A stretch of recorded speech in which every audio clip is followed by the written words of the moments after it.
Okay, good. You can see the screen. I forget to put that one on sometimes. So, all right, we are about done with content, which is super cool. So we've got searching and sorting today, and then next week talk about streams. That's our files. I think you did some file work on 150, so we don't have to go super deep on this here, and then some talk on ethics. So we should have some time. We might be able to get to both of them on the 8th. We'll have to see.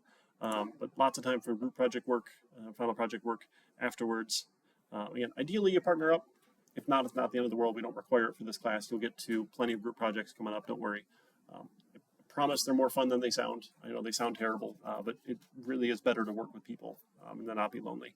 So coming up, we'll get through searching and sorting without too much trouble. We don't have to go super deep. So we get about as far as this merge sort. We don't even need to write the merge sort. It's not very interesting to write our own. It's not super interesting to write our own of any of these. We're just looking at them. Selection sort and insertion sort are quick. They're really fast to write. Merge sort is fun. It's recursive in nature, which is really cool. And it goes relatively quick here. It's a pretty popular sort, and then quick sort's the most popular one here. But again, you'll get into those in your data structures algorithms class here as we move forward. So we don't have to go super deep on those ones. It should be a lot of fun. So we're getting close to the end here already. Hopefully we've got 21 more days. You only need 10 commits across 10 days. I did have one person reach out. They're like, well, what if I'm doing like really good and I'm kind of in the zone on a single day? Can I do like 2 or 3 commits in a day? It's like, okay, sure. It's like, if it's spread out over time, I'll take 2 or 3 in a day. But you like, the goal is you're not doing the entire project in a single sitting. We want to avoid that, and then it's another proof that you're not just copy pasting from online, from chatbots, those sorts of things. Cool. Does that make sense? Get it spread out here. If you got 2 in the day, 3 in a day, I'm okay with that. But we want to spread this work out is the idea here. So let me fire up Visual Studio, and we'll go write some sorts. So the selection sort is really quick and easy to understand. The insertion sort's a better version of that, which is fun.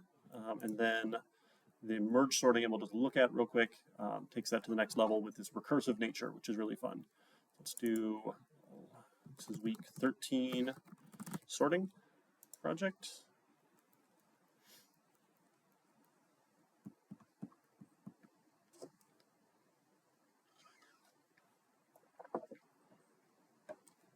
All right.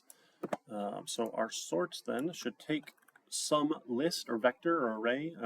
Vectors are probably pretty easiest here, so I'm going to include vector and a space there.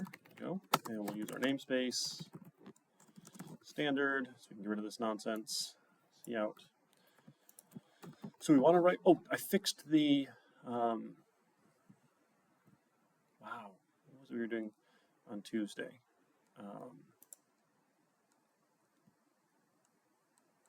Where's my get history? I can look at it here. I had data instead of item was the entire reason that was failing for our algorithm there we were working on. Where's that one here?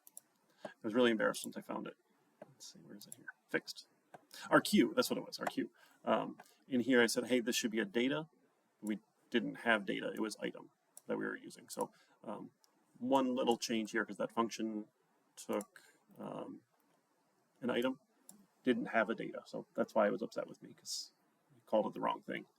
I don't know where it thought data was, though. Like, it didn't give me a red line on data. I was really upset with Visual Studio, but I think it was being kind of flaky anyway. So fixed that one out here. And then the last little bit was getting it pointed in the right direction as well. So once we add in the node, say, hey, you now come next. And that took care of the queue for us. So thankfully got that one done without too much more trouble.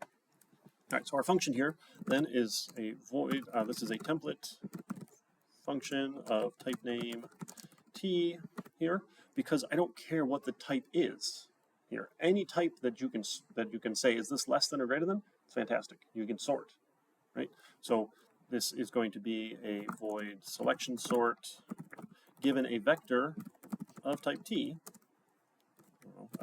list, right? So it can be a vector of anything here that's sortable, right? It doesn't have to be just be, so I don't want a vector of ints, because then it's not a flexible function. So these template functions become very helpful here when we're dealing with some basic algorithms. It's one of the reasons we get into using them here.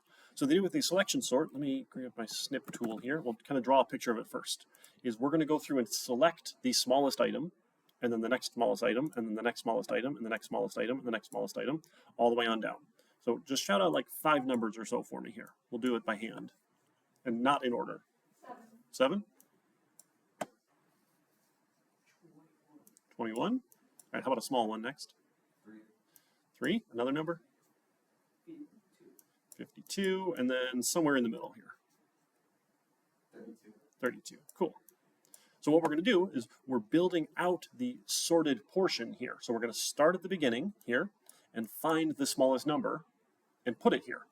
And then we'll go to the next one, find the next smallest number of what's remaining here. So this is n operations. This is n minus 1 operations. And then we find the next smallest number, put it here, n minus 2, on and on and on and on and on. Right? So this will be an n squared thing. The bigger n is, the longer this one takes. Oh, yep, sorry, let me fix the lights. Is that easier to see the blue? Sorry about that. Yeah, thanks for asking. I could change colors too if that's, I don't know if red's any better. But, okay, just the light, cool. So we'll find the next smallest and find the next smallest and find the next smallest and put it in that place. That's all a selection sort does here. So it's always going to be n squared, because for every n, you need to go look at the n minus 1 next values to find the next smallest here, right? But it's pretty quick. So we're going to say for int index is 0. Oh my goodness. Index is less than my list.size. Now, I don't actually need to go to the very last one, because if I've done all of them except the last one here and I put the smallest one in order, the last one's going to be the biggest, because it either swapped with the second to last one or it stayed there because it was bigger. It didn't have to swap. So we're going to go up to -1 for the size here, and then index plus plus. So this is the current location, right? That we're going to put the thing in this spot here, where we're going here. Then I need to track my smallest index. So my smallest index, then we'll start off at the index here. So at 0, I'm going to start, okay, the smallest thing must be at 0 until I know otherwise. Now when I've moved on to 1, the smallest thing is at 1 until I know otherwise. Moved on to 2, the smallest thing's at 2 until I know otherwise. So I've got my smallest index, and then we're going to do another loop of that n minus 1. So now we'll say for int index to check, and we're going to start off at index plus 1, or I'm sorry, index plus 1, right? Because if I'm going to put the smallest thing at 0, I need to check it 1, 2, 3, 4, 5. If I'm putting it at 1, I need to check 2, 3, 4, 5. If I'm putting it at 2, check 3, 4, 5, right? On down here, so we start plus 1. Now this one then goes all the way to index is less than the list.size. Goes all the way to the end. I need to check every single index here to the end here, and then index to check is less than. That would have been a bad loop here. Index to check plus plus. Okay. Now I can see which one is smallest here. So if my list.at the index to check is less than the list.at the smallest index, I have a new smallest. So my smallest index then must be the index to check.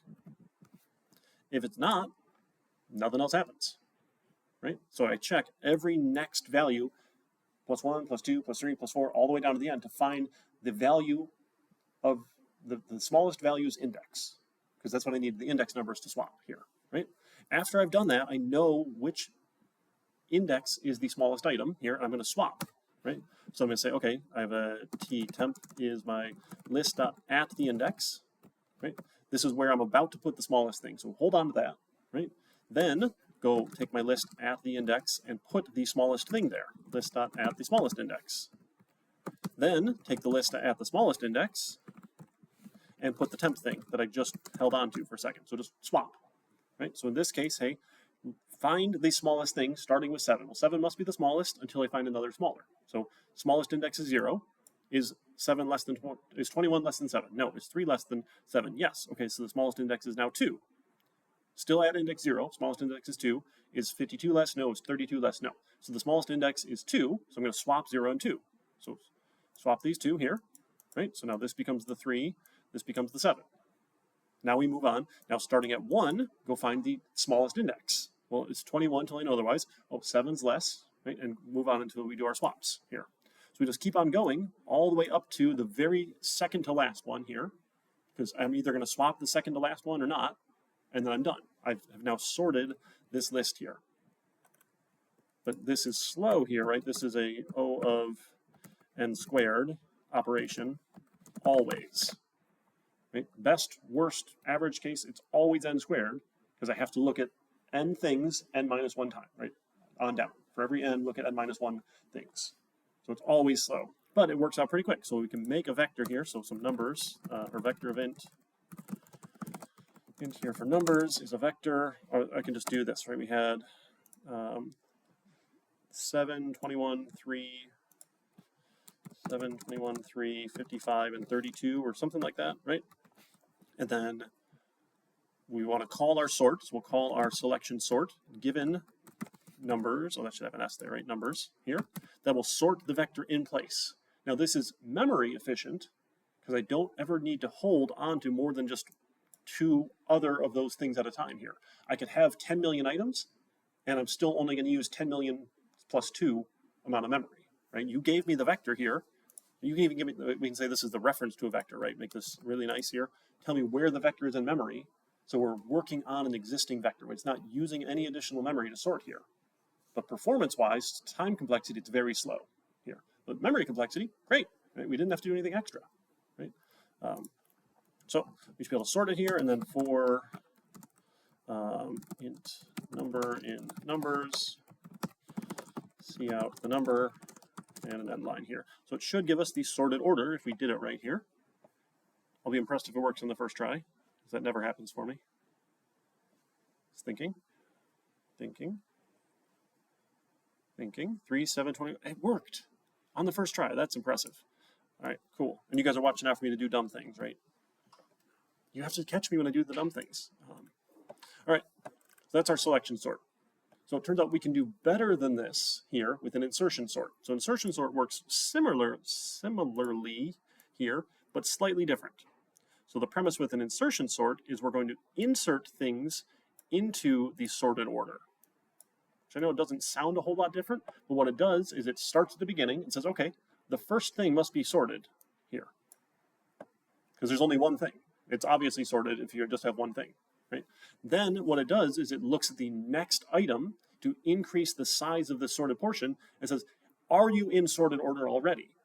And if not, swap it back, swap it back, swap it back, swap it back until it puts it into the sorted order. So it inserts the next item into that sorted portion here by a bunch of swaps. So it says, hey, 21, are you less than 7? No? Okay, we're done. No other work has to happen. I don't have to look at n minus 1 things here. Done. Okay, now 3. Are you in sorted order? Well, no, 3 is not. Okay, so we swap the 3 and 21. So we put 21 here, put 3 here. Say 3, are you in sorted order? No, not yet. Slide back again. So swap the 3 and the 7. Okay, now we got to the end. We're done. Here, now we're in sorted order. So now our sort is size 3. Now we look at 52. Is 52 in sorted order? Yes, it doesn't have to slide back anywhere here, right? It just done. So one operation, one comparison to know, okay, we're good, right? Then the 32. Oh, 32 has to swap. So let's slide 32 and 52 here, right? Slide 32 in place, 32, 52, we're done. So now we've sorted here with an insertion sort. Now this one, if you give it a sorted list, will run in n time. Because for every n, we just look at one thing and say, are you in sorted order already? Done. No more work has to happen. So our best case performance for this one is O of n. It's like 2n, but again, we get to throw away our coefficients. We don't care that you did 2 things for every n. It's still O of n here. The fancy math hand waving always hurts my head, but it's fun like that. CIS math is much more fun than actual math, by the way. Just we've got it pretty easy. But the worst case performance, if you give it a reverse sorted list, is every item has to shift back all the way back to the beginning here, right? So n minus 1 shifts, n minus, or I'm sorry, 1 shift, 2 shifts, 3 shifts, 4 shifts, 5 shifts, 7 shifts, 8 shifts, right? On down to n shifts here, with the last item having to go all the way back to the front. Or I'm going the wrong direction for you guys here, right? So if it's in reverse sorted order, your worst case is still bad here, but on average, it's still n squared, because we don't actually know where these things are, but it's a faster n squared.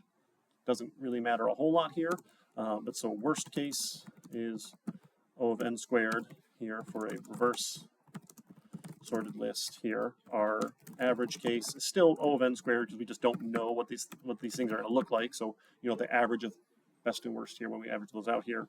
But best case is O of n here, a sorted list. Or already sorted list, right? Already sorted list. So we'll write this one out here. This is our template function here for an insertion sort. Insertion sort. Okay. Now this one is going to start at 1 here because I know the first thing's already sorted and go up to the end. Right? If I just have one thing, index 0 is already sorted. Done here. And then what we're going to do is we're going to work our way backwards here. So it's slightly different here. So starting at 1, we look, do you need to shift or not here? Right? And we're going to keep on looping then. So then we'll say for int index to check is the index, right? Start at the index. My index to check is greater than 0 here. So we're moving backwards, right, towards the start of the list here. I don't want to get to 0 because I can't, there's nothing before 0 to compare it with. So starting here, are you bigger than the thing before you? Or you're smaller than the thing before you? Right? So we'll work our way back here. So we're greater than 0, we'll take our index to check, minus, going down by 1 here. And then we say, hey, if my value, so my list at the index to check here, if that is less than the list dot at the index to check minus 1, here, are you less than the thing before you? If it is, good, go swap. Take our index to check minus 1, and index to check minus 1 is the temp. Right? So grab the thing, replace it with the thing before you, put the temp thing back before it, right? So it swaps forwards here, right? If we're not less than, else I'm going to break my loop. Stop this loop, we're done. No more work has to happen, right? Maybe this is nice with breaks. You could do it without. You could do while loops and other things here. I think this is fine to use a break. I don't really like them, but yeah. So is this still accounting for the element at index 0? So let's say like if you had a 3 and then a 1, Mm-hmm. Is it going to sort that 1 before the 3? Yep. So Okay, we're okay. so That's what that, okay. yep, because we're starting at 1. We're saying, hey, is the thing at 1 Okay. less than the thing at 0 is our first check here. Yep. So it'll check that first one because we're always looking at, is the thing before me this? So starting at 1, we're going to check the 0 for free. That's why we never want to get to 0 because there's nothing before index 0. Okay. I stop when index is 1 here, right? So that's all this one does. So it's possibly a swap, maybe not. Right, so best case, the list is already sorted. It's done here. So we'll just call this on an insertion sort here. Insertion sort, goodness gracious. Insertion sort, there we go, of numbers, and it should work for us. Let's see if we did it right the first time. 3, 7, 21, 32, 55. Seemed to be pretty good. Do you want to try it with random, like more random numbers, a bigger one, or is that enough?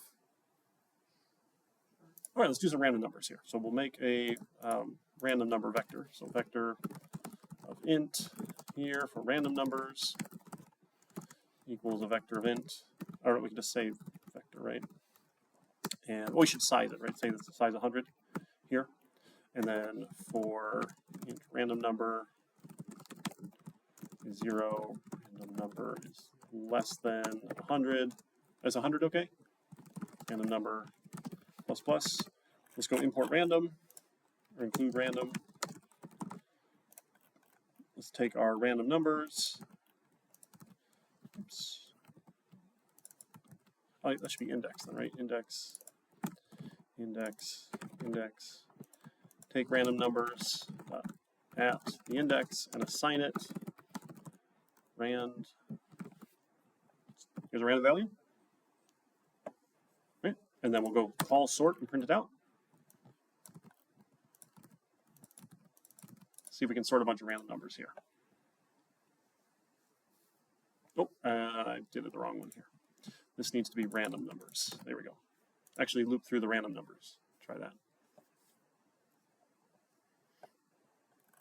All right, 100 random numbers. So starting, looks like 141 was our first one here, right? Our first 5 were ours. And I think they're in sorted order. At a quick glance here. Looks pretty good. What do you think? Did we do it? Nice. We got some random numbers. So again, insertion sort, not super fast here, but better than a selection sort. You know, will likely do less operations because it doesn't have to look at end things most of the time, unless it's the worst case here. So that one's a lot of fun. I'm not going to go and write a merge sort here. The binary search, I think we've covered this one already, but you start in the middle, and then you take half, and you take, eliminate half and start in the next middle. So if you have a sorted list, does that ring any bells? I thought we did this one way back at the beginning here. Right? If you've got a sorted list, start in the middle, and then it's either greater than or less than or matches, and then you can throw away the half that it's not in, and then you take the half of that one again. You take the half of that one again. Right? When we guess the number 1 to 100, you started at 50, and you guess 75. Like it throws away half. So it does the same idea. We just say, hey, here's the start index, here's the ending index here. And this one is nice. You can do it write it recursively, which is really cute here, because we love our recursive function. It doesn't have to be written recursively, but it can. This is this one's without recursion here. Right here's the list of numbers here. They don't use vectors. So you have to tell it how many it has, which is obnoxious. What key are we looking for here? And then as long as the high and low indexes don't hit each other, start finding the mid value here and then compare. Okay, is it less than the mid or is it greater than the mid? Right? If it's greater than the mid, then we take the high end. I'm sorry, if it's mid is greater than the key, it must be less than it's in the smaller half. So move your high index down to the middle. I hate their names here. Like they should use index and middle. Right? It's not hard to write middle instead of mid, but that's okay. So that's a quick sort here, which is fun. And you can build it as a template function here. So that was a quick one for binary search. Go back here. And then the merge sort is the fun one here. So merge sort says, hey, what I'm going to do is divide and conquer. I'm going to take a big list and divide it in half and sort the halves because this is faster. So divides the list in halves, recursively sorts the halves, and then merges them to give you the sorted list here. So if I have 2 sorted lists here, I say, hey, start at the first of each one, take the smaller value. Okay, this one's smaller, that one goes first, and then now I'm at the next value here. So this kind of like we do with our linked list, we just go to the next one, go to the next one, go to the next one here. It starts at the beginning of each and takes the smaller one. So the number of comparisons is small because we are comparing small numbers of lists here. So, hey, I'm going to take 3, 11, 8, 18, 4, and 25, split it in half. Right? Okay, that's hard to do that, but it's easier to sort smaller. Oh, 3 is too hard to do. Let's sort some smaller lists. Oh, well, 2 is too hard to do. Let's sort some smaller lists. Boom, done. I got some small lists here. So then what we do is we merge those pieces back together, right? So, okay, so of 3 and 11, which one is smaller? 3 smaller, so we put the 3 here. 11's next, we put this one here. And then we have 3, 11, and 8. Let's merge those. So which one is smaller, 3 or 8? 3 smaller goes here. All right, now we're on to the 11. Which one is smaller, 8 or 11? All right, the 8 goes here, then the 11 goes here. So this one has a little visualization, which is really fun here. I do like this as they go through this. Oh, goodness, that's super slow. Jump, jump. Here we go. So it starts putting them together here, right? Finding the smallest value. I do like Zybooks. I think animations are fun. And they draw a whole lot better than I do, right? So we're finding the smallest values of each. So it's just recursively breaking into small pieces and then putting it back together. We take the smaller ones, right? And then of these 2 lists now, we merge these 2 together. So merge says take the smaller 3 or 4, and then 8 or 18, right? 11 or 25, or I'm sorry, 11 or 18, and then 25. So it just works its way on down. So the code for it's not bad here as you go. It looks a little awkward because they use J's and K's. This is the dumbest thing here. Like, why do you use terrible variable names here? I hate Zybook code. People do these things. So your merge position, your merge size, your left position, your right position, and your merged numbers here. It's a little temporary storage here. We just keep on going as long as the lefts and the rights are less than J's and K's. Like, it's awful looking here, but it's okay. We'll merge. Hey, if it's less than, keep on going. Right? If it's less than, keep on going here. Merge them together. So then our merge sort algorithm does the divide it in half, merge sorts those halves here, and then merges them together. So merge sort recursively merge sorts, and eventually we'll merge those pieces back together, right? So break it up, smaller, smaller, smaller, smaller, till we get to small pieces, and then start merging them back together, merging them together on their way up here. It's interesting and all, not really worth spending a whole lot of time writing it here, aside from getting better variable names here. That was the sort of fun with merge sort. So breaks, divides, and conquers. And then quick sort is a very common sort here that people use. It is essentially a merge sort, but it does this thing with a pivot, which is fun here. Sometimes in the middle, sometimes not. Really smart people figured out how to make this thing fast. Here, you'll study this one when you get to the 350 class. So like read through it real quick. You don't have to spend a whole lot of time on it here, but it changes the pivot point of which it's merging as it goes, which is fun to do a merge sort in a quicker fashion here. So they figured out it can work better depending on how you pick the pivot point here. And there's some really smart things about done that here. So you even get a cool visualization here with what the pivot's going to be and things like that. So yeah. When you said worst case that the list is reverse sorted and therefore you'll have to use the insertion list sort method to basically go backwards. Yep. Is that just from an efficiency standpoint, or is it from like a programming computer? Well, so it will do the most number of operations if it's reverse sorted, because every item has to shift all the way back to the very beginning here. Okay. So that's the case when this is bad here. Okay. Still just as bad as selection sort. So usually this is better, but occasionally it's just as bad as a selection sort. That's all. Yep. So those are the two common ones. They're basic ones. You can study the more advanced ones as we go, but that's actually about it for selection and sorting here, which is fun. Kind of just intro some of the topics. It's okay. We'll go deeper on them later. So we've got more time we can work on the project today. On the 8th, we'll get into our streams, working with files.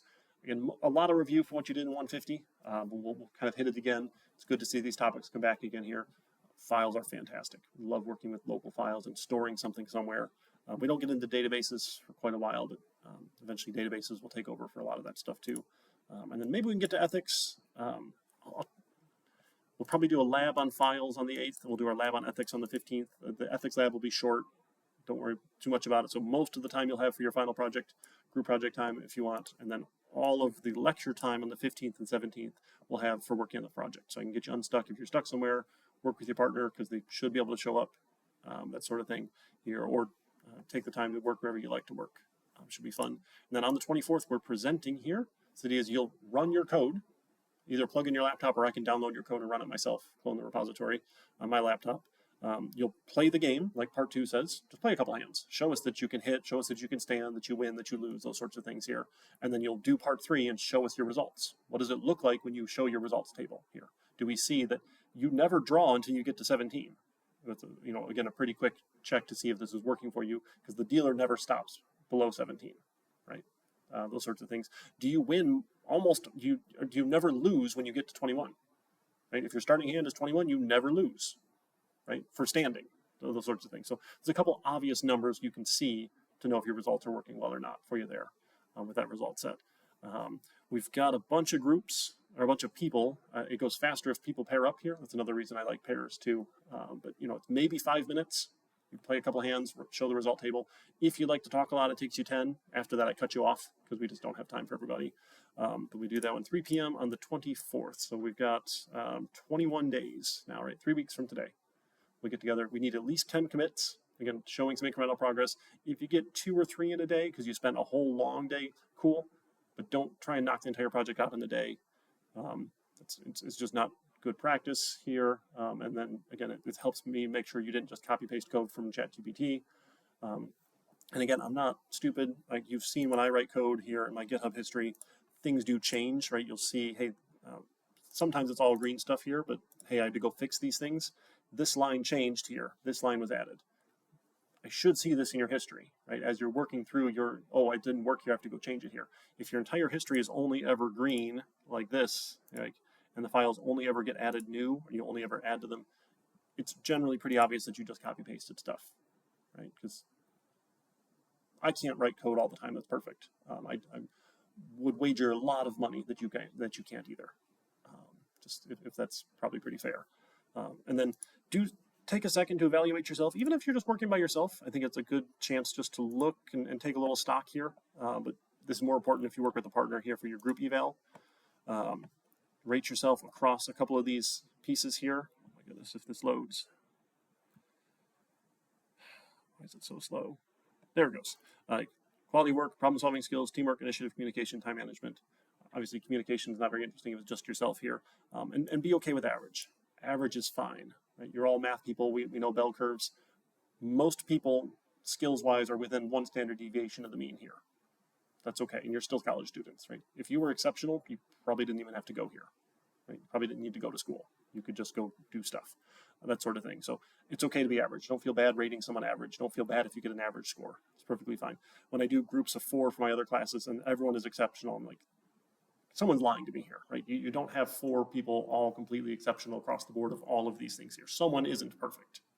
Let's just be honest here. So don't feel bad about that. But take a second, it gives you some good things to think about too. This initiative piece is something that we looked for when we hired developers.